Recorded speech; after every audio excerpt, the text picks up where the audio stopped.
musulmonlar bir-birlarimizni qalbimizda ginamiz bo'lmasligi kerak. G'illi g'ashlik bo'lmasligi kerak. Bu g'illi g'ashlik yomon narsa. Hatto Qur'oni Karimda Alloh taolo bizga duo qilishni o'rgatadi. Oyat bilan o'rgatadi. Robbana ighfir lana va li ikhwanina allazina sabaquna bil iman va la taj'al fi qulubina ghillan lil ladina amanu robbana innaka raufur rahim. Mana shu Qur'ondagi oyat.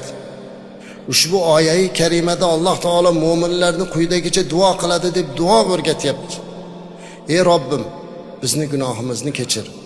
Bizdan avval o'tib ketgan mu'min musulmon birodarlarimizni gunohini kechir.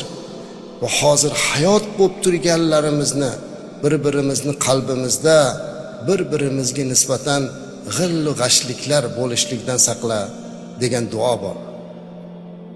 Qalbimizda bir-birimizga nisbatan g'illi g'ashlik bo'lishligini oldini olib so'ralyapti.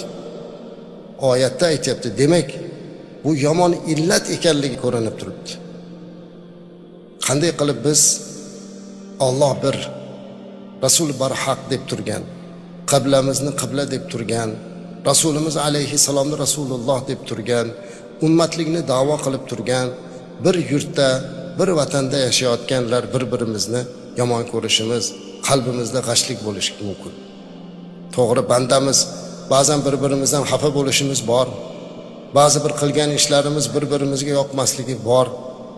Lekin albatta bu degani umrbod o'shalar bilan dushmanchilik degani emas. Musulmon odam kechirimlik bo'lishligi, musulmon odam qalbida ginani chiqarib yuborishga harakat qilishligi kerak. Bu fazilat azizlar. Bu ishlarni hammasini Ramazon oyidan oldin qilmoqligimiz kerak bo'ladi.